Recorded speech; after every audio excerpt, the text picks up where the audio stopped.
Yes, I think I can see that now. Moving on. Pastor Richards, in your book, you talk about putting yourself first and how people should not make sacrifices or help those in need. Do you want to elaborate? Oh, that's right. People need to learn how to take care of themselves and not depend on others. If you read chapter 45 of my book, I talk about how being selfish is a virtue. The best thing you can do for someone that needs help is to tell them to help themselves. That builds moral character. Morality, Maurice. There's not much left in this city. Every time a culture has taken on the doctrine of helping your fellow man, we get thrown into the Dark Ages. Look at Russia. They keep trying to help each other out, extend a hand to a neighbor, and guess what? Every 10 years, someone's invading, burning down their homes, and taking their toilet paper. Napoleon, Stalin, Attila the Hun, all of them. After you read my book, you will understand. I may have been born in the sea, but I'm no dummy. Are we gonna talk about being naked? Yeah, soon, Barry. Keep your hair on and calm down, please, my friend. Divorce rates are up. Standardized test scores are down. Vampire sightings at the mall. Can the family be saved? Or, to put it another way, if we're meant to be monogamous, why weren't we born already married? Jan, over to you. Well, since I'm a happily married mother, I know the family unit is the basis of all society. Now, even when my husband is working late or away on an extended business trip to Hawaii with his secretary, I understand just how important the family unit is in life. He's working hard so I can get another station wagon with even more wood on it. Go on. Tell me more about your family. Well, I like to compare it to nature. After all, it is one planet, even if we do just want to maim and kill each other, especially me. Now, look at sharks and sandworms. One of my hobbies, besides making babies and criticizing people, is biology. You learn so much from nature. People these days, they don't grow their own food. They can barely get out of their recliners and make it to the supermarket. I tell you, there is nothing super about that place. Kids these days don't know how to preserve and can their own food. No wonder all they want to do is play video games or hang out with their friends. What is it, the Degeneratron? What a crock of shit. Hey, watch your language. This is radio. We have regulations about that sort of thing. But you let a naked man on. Yeah, he's behind the screen. You can't see him. It's not that exciting. Imagine a flabby guy with a ponytail and a nasty rash. You'll get the picture. Imagine one. I married one. Anyway, what was I saying? You were discussing the Degenatron, which I understand is a games machine. Then you swore. I'm sorry, it makes me so mad. I mean, what I heard my son, Patrick III, I heard him using slang words in the house the other day. Rad and cool and stick it. I mean, I beat him to within an inch of his life, and he will never make that mistake again.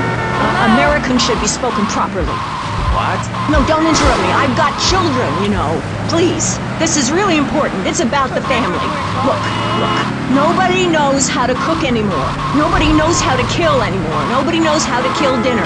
My daddy was a very wise man before that tractor pull accident. My daddy taught me how to slaughter a pig. That's very useful information. Oh, sure, I was a little nervous at first, but he put me in a room with a fork and a fat sow and told me he'd be back in an hour for some fat back and hog jowls. As a mother, I'm proud to say I throttled the life out of that little piggy. I did it for my family, and I'll do it again. Feeding the family is my job as a mother. Daddy earns money and goes away with a secretary, and Mommy provides dinner and keeps a brave face on things, even though her heart is breaking. Where are my pills? Barry, you look like you've got something to say. I agree. Statistics show that families that spend time together naked are the best kinds of families. You see, social class distinctions disappear when everyone is naked. I can't tell if you're rich or poor, black or white. It doesn't matter because we're all naked. Designer clothes? Try designer nudism. My body was made by the best designer around. Mother Nature. That's why we're lobbying to build a naked casino in Vice City so old people can gamble naked and poor people can lose hope in the buff. It is written, chapter 23, verse 5 of my book, he that gambles his money away is a fool, but he who believes in me will go to spend eternity in space with other affluent, well-to-do people. It's that simple. Do what I say and you won't have to think for yourself. Oh, but I think it is, Pastor. We look around. Nudie clubs, discos, drinking. Do people want to be moral? Can you legislate morality? Can we tell people how to live their lives? Absolutely. Yes, of course I can. Just look at Prohibition or the Cultural Revolution in China. We can learn a lot from history. Chairman Mao or Stalin, they purged their lands of degenerates and intellectuals, the scum of the earth in my book. And look at the great societies they built. People want to be told how to act. And most people are idiots, and that's exactly who my teachings appeal to. This lawless, permissive society has no boundaries, and without boundaries, how do you know where the limits are? You have to know what's good and what's evil. You need someone to tell you so. Single moms have obese kids, it's a fact, while rich people have a lot of guilt unnecessarily, in my opinion. I agree. I don't think these people understand just how hard it is to potty train. You have to give a treat when Precious makes a poo-poo. My kids are big boned, and they eat prunes every day. But that's what's wrong with this country. All of this emphasis on being thin and healthy. When my children are hungry, I hand them a spear and send them out to the park to catch their own food. They're learning how to be self-sufficient. Yesterday, my youngest, Jono, killed the postman, but at least he was trying. So I gave him a cuddle and told him to hit Daddy next time he comes home late smelling of cheap perfume. Okay. It's time to take a break before we hear about any more criminal acts against government employees. You're listening to Pressing Issues. Morality is the subject at hand. Let's explain exactly how free radio without commercial breaks works. We'll be right back. You're listening to VCPR. Finally, a radio station for teachers and librarians. You've been enjoying Pressing Issues, but as is normal, you can't listen to an hour's worth of programming on this station without us begging for money. It's the bi-daily begathon here on VCPR, where we hold your favorite shows hostage until you pony up some cash. You know what's so great about VCPR? It's like a shining torch of cultural enlightenment for Vice City. In these times of darkness, when the hordes are so uneducated they can barely understand multisyllabic phrases like, clean my shoes better, Marissa, or I'll report you to the IRS, or dialectical materialism. Isn't it pleasant to have a patronizing voice on the radio? That's right, Michelle. With the way things are going under Reagan, at any moment the unwashed Huns from the Midwest could descend upon Vice City and enslave the poets and postal workers and force us to watch network programming. That is a frightening thought. But like many things in life, you can throw money at something and feel better about yourself. VCPR is your public radio station, but you have to open your wallets. That's right. If you pledge at the $1,000 level, you'll get tickets for In the Future There Will Be Robots at the Vice City Arts Center. People who see that show say it's difficult to put into English. That must mean it's spectacular. Yes, but if you don't give money to VCPR, we could be thrown back to the Stone Age. Liberals will be set on fire in the streets. Give now. Let's return to Pressing Issues. Over to you, Maurice, in the studio.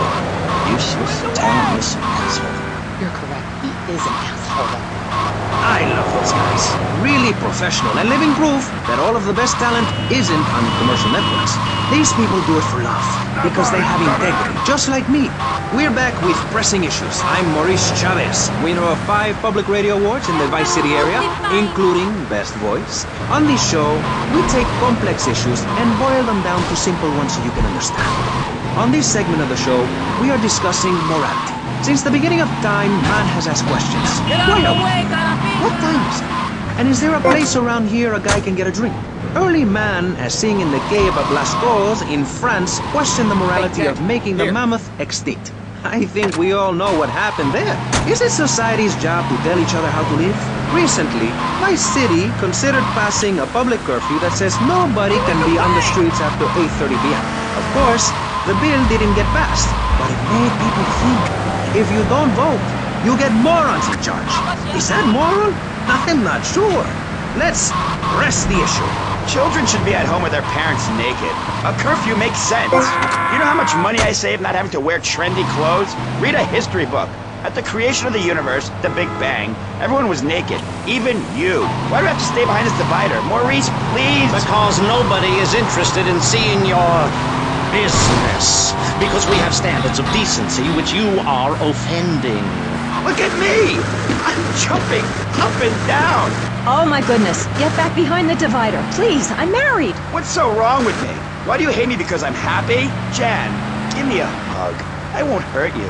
And by the sound of things, your husband is doing the same right now with his secretary. No, we've worked through it. He was stressed. It's hard keeping a family together these days. Everyone, take your clothes off and feel what it's like to be free of bondage. Everyone out there in Vice City, take your clothes off. If this is the land of the free, let's start with our pants.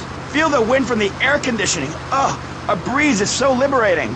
Thanks very much. Now, if you could get back behind that divider, Barry, please. Otherwise, I'm going to have to ask you to leave. Thank you. Now sit down. On pressing issues, we think it is very important to respect one another. To treat each other like we would like to be treated. I want a hug. If you don't like the United States, son, why don't you move to Russia? I don't understand people in America today. They call this a Cold War, but it's hotter than hell. Mark my words, any day now you're sitting in school passing notes and talking about the prom, when suddenly you look out the window and there are Russian paratroopers dropping in to take over. What can you do? Run into the woods with your friends? Call yourselves the Wolverines? Put twigs in your hand? Try to beat back the Ruskies? No, you hightail it to Pastor Richard's Salvation statue and blast off into space. But there is a limited amount of space. That's why I suggest anyone who wants the safety and security of your own bunker, give now. Call 866-9-SAVE-ME. We'll get you on the payment plan, and if you're paid in full on D-Day, you and your family will be safe. If not, you may have to choose to save yourself and leave the others behind. Hey, stop selling things on my show. You're not a value sponsor who supports the art of public radio, buddy. I, for one, welcome our new Russian masters. We can learn so much from other cultures. Did you know in India, the women protest by setting themselves on fire? I tell you, next time the kids are screaming for ice cream and pop, I may just douse myself in kerosene. I use that as a threat to my kids all the time, so it's no wonder they're so screwed up. That's one of the tough things about being a mom, not ruining their lives with guilt. As a matter of fact, I don't let my kids watch cartoons or slasher flicks. Really? That Knife After Dark movie may be #1 in the box office, but my kids certainly ain't gonna see it. If you don't raise your kids right, they end up being like a nude boy over there or working in radio. I want them to get proper jobs, like being a doctor, not a patient. That is offensive. My mother understood I was special. She made me wear a bonnet as a child, and when I demanded to go to school naked, she was fine with it. After social services moved me, she would still write to me. I still remember when she kissed me goodbye. But Barry, earlier you said you discovered naturism, taking your clothes off, whatever it is in German. I know, but I lie a lot. I've got a lot of personal issues. Look at me. Please, Maurice, I need a hug. There's another example of immorality in this city. Public showing of affection. People think we want to see them making out and carrying on. I understand your hormones rage like a wild animal and you want to ravage one another like there's no tomorrow, but you have to ignore what your body is telling you and work for a higher calling, like construction. We're building a statue and we need your help. Call me now. You know, pretty soon you won't be able to tell who's a human and who's an android. Why, the corporation is working on it right now. I know, I read about it. I tell my kids not to kiss other kids at school. It might be an android, suck your brains out. You must have seen the miniseries it ran on television. I read it in a book. We've got to stop looking at the stars, all this science fiction, and focus on the family. Now, if you really want to dance like you're on the moon, go there and leave us in peace. And that's a fact. What's a fact? I'm sorry, Maurice, but I have to tell you, I moved to Florida to bring my kids up the American way in a theme park. And that's just the kind of person I am, opinionated and moronic. I see. Well, this panel is certainly interesting. The issue is morality. Recently, rock artists joined together to provide famine aid to Alaska with the song, Do They Know It's the 4th of July? Critics complained it's immoral to meddle in the affairs of other peoples and cultures. Pastor Richards, what do you make of meddling in other people's business like an over-opinionated sociopath? Well, let me say that money could have gone to much better things, like reserving a place by my side in the Pastor Richard Salvation statue. But I digress and plug. Stop doing Don't that. interrupt me, boy. Anywho, I address the Alaska issue in chapter 23 of my book. You see, the Alaskans are lunatics, plain and simple. They eat whales and snow and are asleep in the freezer. Who wants to eat snow every day? Oh, I tried to help. I sent a helicopter with copies of my book, but they burned them in a pile for heat. If the people of Alaska choose to live there, let them. But don't come crying when you're tired of eating penguin and it snows 18 feet a day. Yes, but don't you think it's I important? think it's very important to listen to me, young man. That's what makes the state of Florida great. Rather than help improve where they are, people nationwide abandon their hometowns, come down here, and shove their beliefs down everyone else's throat. That's the American way, always has been. We should send some pictures of Florida to those people in Alaska. I tell you, they throw down that bear pelt, saddle up the sled dogs, and get pulled all the way to Vice City. And I should know, I'm from Mars. No, you're not. Mars, Alabama. I founded 3 colleges there. The problem with Alaska is that people don't get naked. If you can't work on your car, or play the cello, or use sharp knives in your birthday suit, then what's the point of living? Well, it is a bit cold there. People put on clothes when it's cold. We evolved without a warm covering of hair. That's a lie, sir. We come from the great meteor of truth. Clothes are a habit, like shaving and taking out the trash. As soon as you stop, you realize what a prisoner you were to society and a twisted state of morality. People think that nudists are immoral. Well, we're not. I'm married. I love my wife. In our commune, it's so wonderful to wake up in a big bed and go to breakfast clothed in nothing but a smile. What kind of people are there in your weirdo commune? Single people, families, elderly couples, teachers, politicians, and especially truck drivers. Truck drivers understand what it's like to be by yourself for days on end, with nothing but country music on the radio and a stick in your hand, shifting gears over and over. Truckers realize there's nothing to be ashamed of on the open road. Get naked and beat it on down the line. You've never seen a sense of community and morality like a nudist colony. We share everything. The cooking, cleaning, wives. A shared sense of what it's like to be a complete social outcast. Wait right there, Barry. I'm getting something through the cast. Headphone tags. Yes? Yeah, okay. We just want to tell you a little more about public radio funding. We'll be right back after this. Hello, I'm sure you're enjoying our high-quality programming. I'm Michelle Montanius. Jonathan, I think it's time to acknowledge the people who are sending money in to shut us up and end this dreadful begathon. Here's a $10 pledge from Fran in Little Havana. Wow, you think she could have given more than that? Yes, mean bitch. I hope she dies an agonizing death. Absolutely, Michelle. And remember, if you want us to wish you well, dig deep and dig soon. That's right. At any moment, conservatives could vote to end our funding and place a fast food restaurant where our studios are. See, there are some people that think everything has to make money. It doesn't. That's why you should give now. Correct. Next week is Environmental Week, sponsored by MyBotsu and the Vice City Power Corporation. And next month, we're celebrating Cruz's influence on Vice City in association with the Degenitron. But for now, let's return to pressing issues. Remember, VCPR is an advertising-free zone, much like the moon or Times Square. Welcome back. The show is Pressing Issues. The subject is morality. I'm Maurice Chavez. Let's carry on pressing the issue. Now, when the Europeans were done ruining their continent with bland food and soccer riots and arrived in the Americas in the late 15th century, the subject soon turned to morality. You see, Europeans wanted to colonize America, so they had somebody to make fun of. The Pilgrims left England for the religious freedom in Holland, where they visited coffee shops, and after they packed up their ships with plenty of coffee, tea, and cakes to liven up the trip, they set sail for the New World, which they heard had a magnificent roller coaster. Once they got here, they were very hungry, having been on a ship for 65 days. So they ate for 3 days straight. Thanksgiving quickly became an annual custom. America was founded by people who wanted a place where they could tell other people how to live. And I'm a history major. But do we have the right? The question, is it moral to celebrate Thanksgiving, a holiday that is clearly about gluttony, annoying relatives, and awful casserole? Well, I for one love a casserole. And at my weekly meeting, my congregation has a potluck. You see, a casserole is a lot like life, Maurice, and that's the basis of my philosophy. If you put a bunch of leftovers from the fridge in a pan and bake it, somebody'll probably eat it. It's like my book. You believe in your favorite sports team, then they get massacred. You believe in gravity, then it turns upside down on you. You love your favorite TV show, then the network ends it with a lousy finale.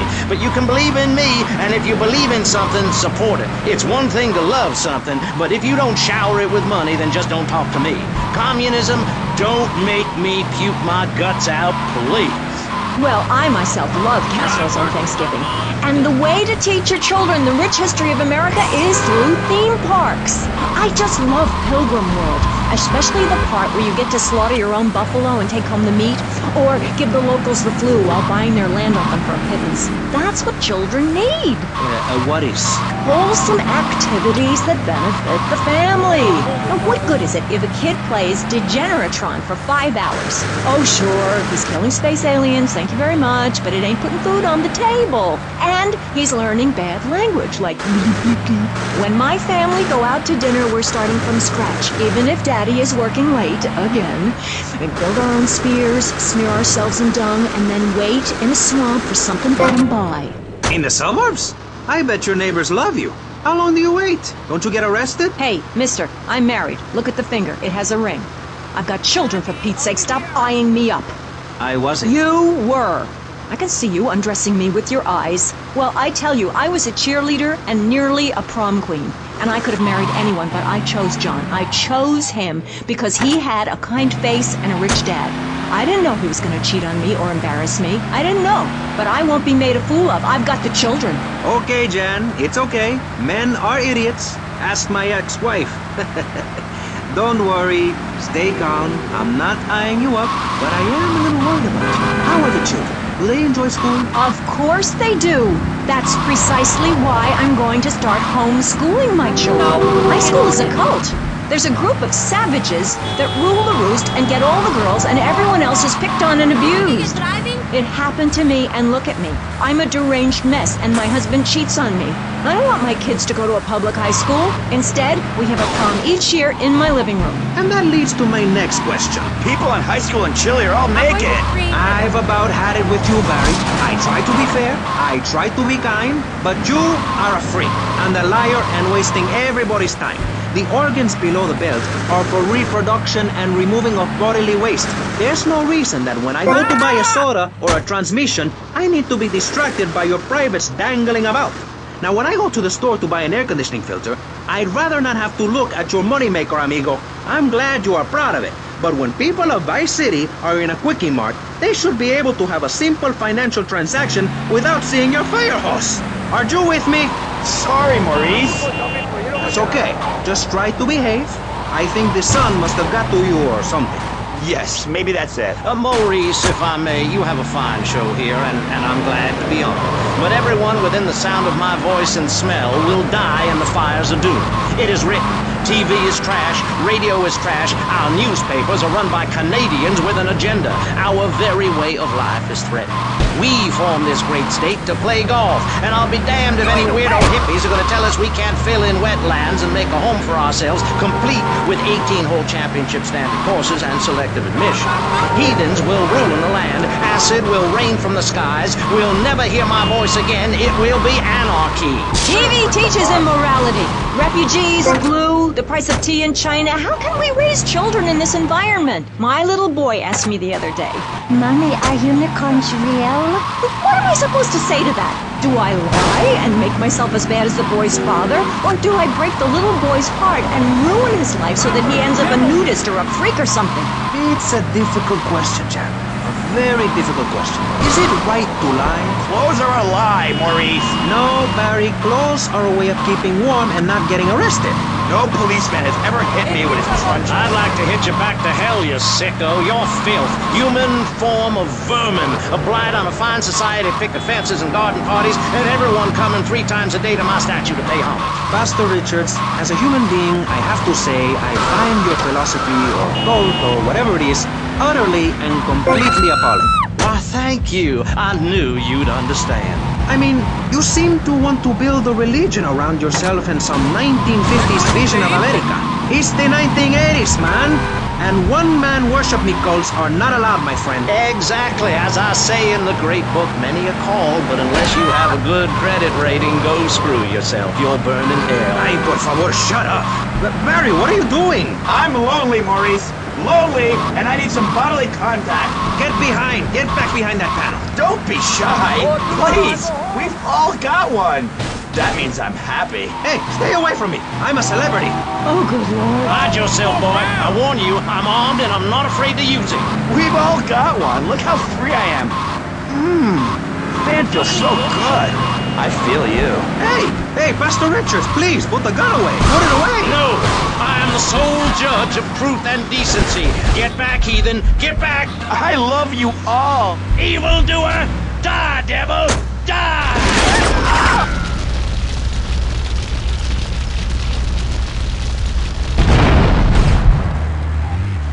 Here.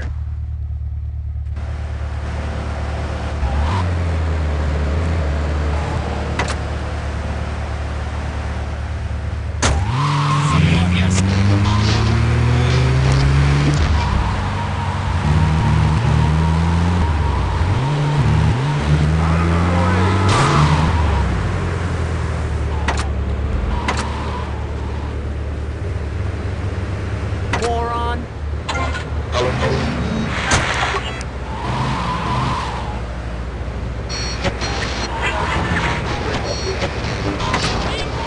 I'm getting cold.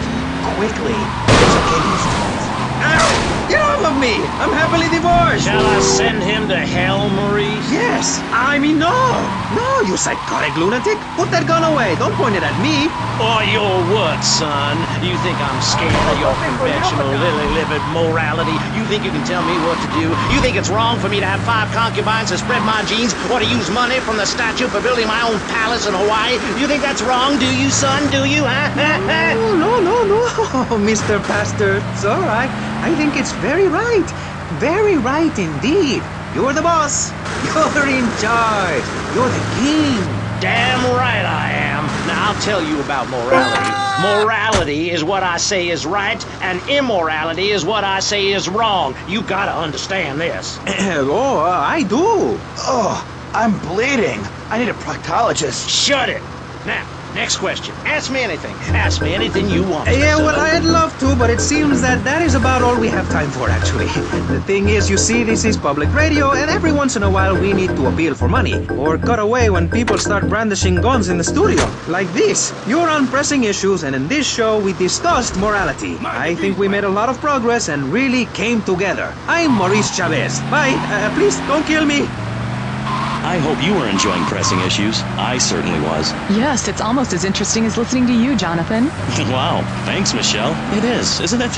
Before we let you get back to the show, I thought you'd like to know VCPR has managed to raise $30 this hour, which should keep us on the air for another 15 minutes at least. Thankfully, due to the generosity of the people at DeLeo and Furax, the fascinating show Legal Review will still run. But now, back to the Pressing Issues.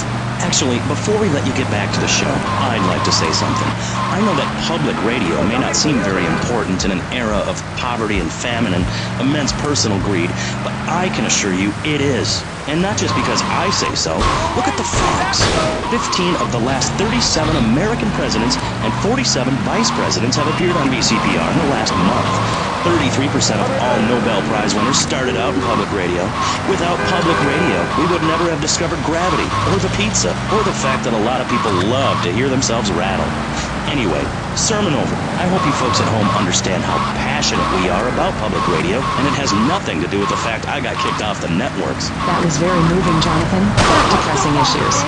Where is the creep? Put him on! Hello. As you may know, you're on VCPR, and this is Maurice Chavez. That is, I am Maurice Chavez.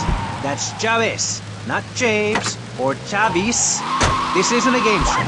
Sorry about the upbeat opening. This isn't a game show. It's a political and social debate on free radio, without adverts. And I'm still Maurice Chavez. Hi. Next up on Pressing Issues, we tackle one of the most important issues in our country today. The issue of perception. Not credit card fraud. That's deception. But we're talking about perception. How we perceive the world. These are optimistic times we're living. A time of go-getters, doers. Our hero is the entrepreneur, the shaker and the maker. Positive thinking, we are told, is everything.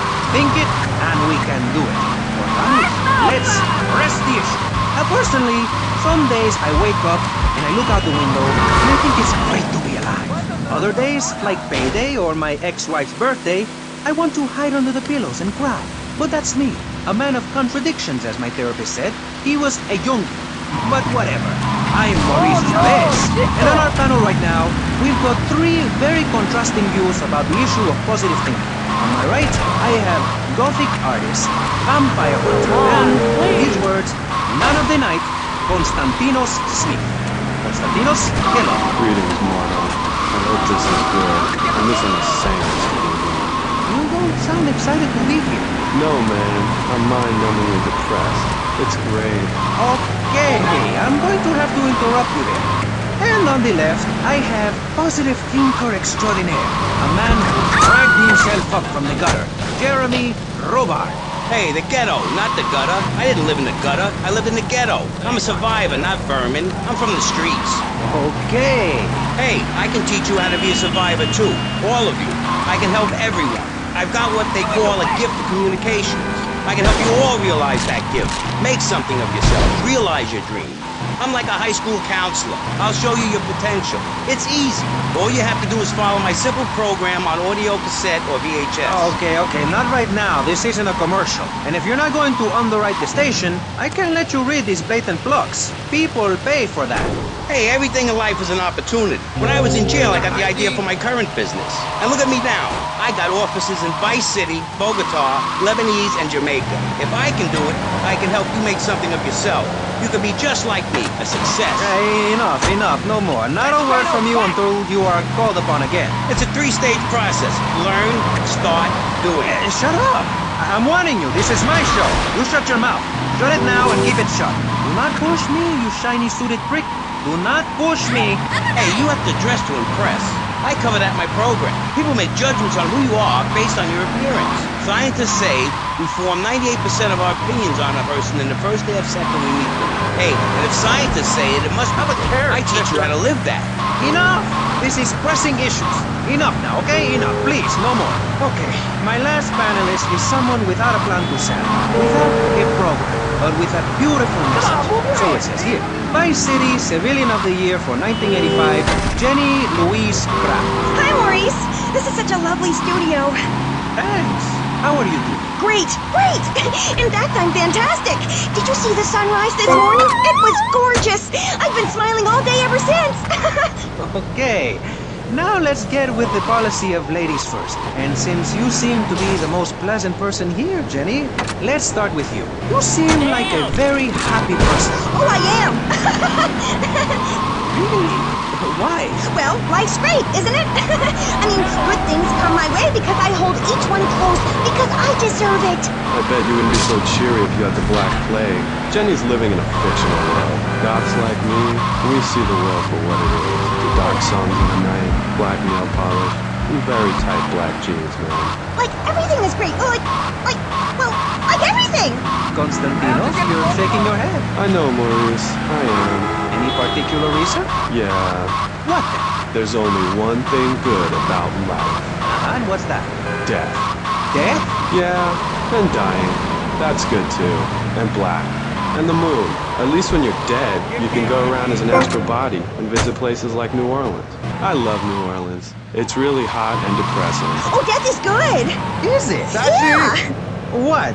If you're going to inherit a lot of money? Yeah, no, I mean, yes, but also if you can be positive and upbeat about things. I mean, like my parents were brutally murdered a few years ago, yeah, and I was really bothered, but I kept smiling and I got a lot out of it. I'm a much better person today having dealt with that. They were killed so I could have a great personal experience, and I see that now. Lucky bastards. I wish someone would kill me. Then I could hang out in a graveyard all the time instead of just on weekends. I know I'm really lucky to have the opportunity to learn about life. You can't control everything in life, so start a day with a smile, and you'll end a day with one. What do you start a day with, Konstantinos? Usually with a pint of blood at dusk. Then I light some candles and cry. Okay, moving on.